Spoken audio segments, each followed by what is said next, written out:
I have some really bad news. If you have to ask someone what motivates them, you've completely missed the point already.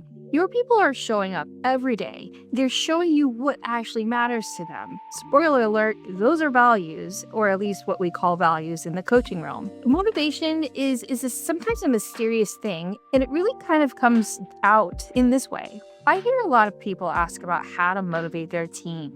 And what they're really asking me is, how do we get people to do what I want them to do? But that's not the same as motivation.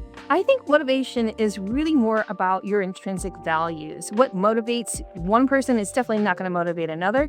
Think about it a little bit like the spark or inspiration or the reason for someone's life. And that's the difference. It's not about getting people to do what you want them to do. It's about getting them connected to what matters to them. And sadly, there's a lot of demotivators out there. So let's talk about how to motivate people that are different from you, what drives them, how to connect with them, how to really meet them where they are. The first point I want to make is don't assume someone's wired the same way you are. I know it's really, really tempting to do that. Probably as a hiring manager, you might be actually actively looking for some spark, some resonance that you share with the person you're bringing onto your team. And so you're kind of recreating yourself in a way, but don't let that fool you into thinking they operate exactly the same way you do. What motivates you will not be the same thing that motivates them. I just want to say it's really, really okay to find resonance with people. I mean, that's what we're doing in work, right? We are connecting with folks. And really great people managers, they're connecting with their people. It's just that extra assumption that's going to get you into trouble. So, to counteract that, why don't you take a look at your top performer? Notice over the course of a week, what lights them up? Do you notice any patterns? Do you see their energy go up and down with different things? What do they complain about? What frustrates them? What's a recurring theme? Just notice and observe. That's a really effective tool to get past your own assumptions. And let's face it, these assumptions are kind of based on psychological bias. As we say in coaching, the reason people do what they find most important, values are everywhere if you just start looking. The second point I want to make is just to learn about the different types of motivations themselves. Praise, monetary rewards, flexibility, autonomy, all of these, there's huge diversity here. But to really understand what those look like and how they're perceived, putting a little bit of definition around them is really going to help you understand the categories that exist outside your own experience. Here's a little hack. You can actually Google or use a generative AI to come up with a short list of motivators, and then take those and think about who on your team seems to be in these categories. Who is motivated by being on purpose and on a mission? Who's motivated by team spirit and doing their part?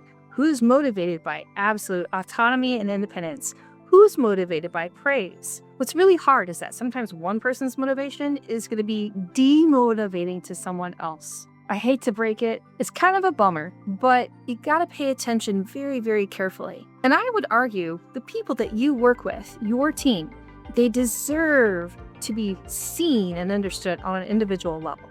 Yes, there's a little bit of parenting overlap here.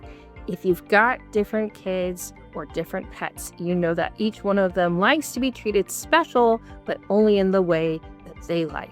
The next idea I want to talk about is compensation and the annual review process. And I've got to say, that's the moment in most firms or practices where suddenly everyone's talking about motivating people, getting them to a next level, that sort of thing.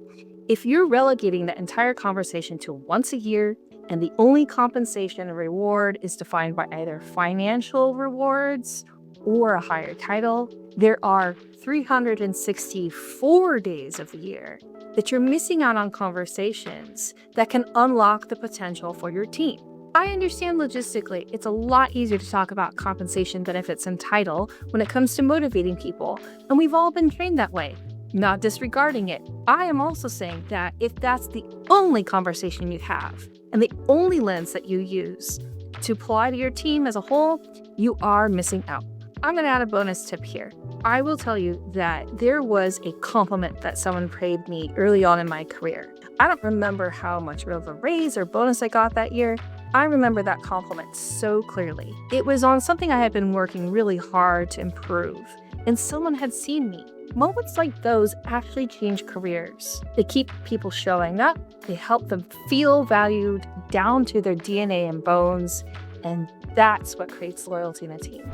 Another layer to this, now we have a lot of great content out there that helps us understand the difference between intrinsic and extrinsic motivation. And that's really just about factors that are inside someone or outside of someone that would attract or promote different actions. So here's an example or two about what an intrinsic versus extrinsic motivation might be.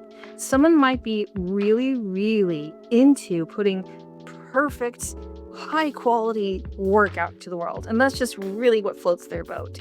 That would be something coming from within them. That's a value they have. That's the way they do life and work.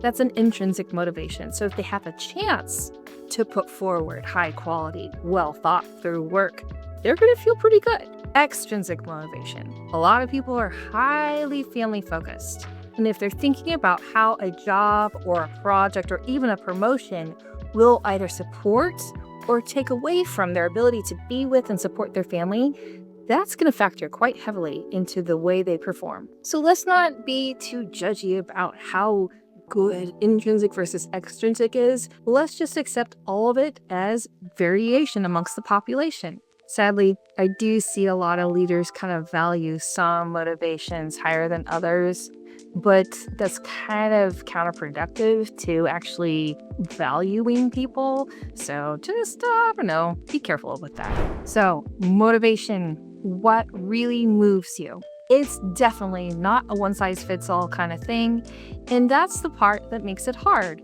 It takes time and practice. Are you really listening is the main question here. I know listening to every single person and their idiosyncrasies takes time and effort, but that's sort of the difference between a great leader and just someone who's there. Great leaders manage with intention. They challenge their biases. They put in the effort to understand things. If that's the kind of leader you like to be, and that's the kind of culture that you want to be present in your firm, I invite you to come schedule a consultation with the Golden Ginkgo Group. I would love to have a conversation about what matters to you and motivates you the most.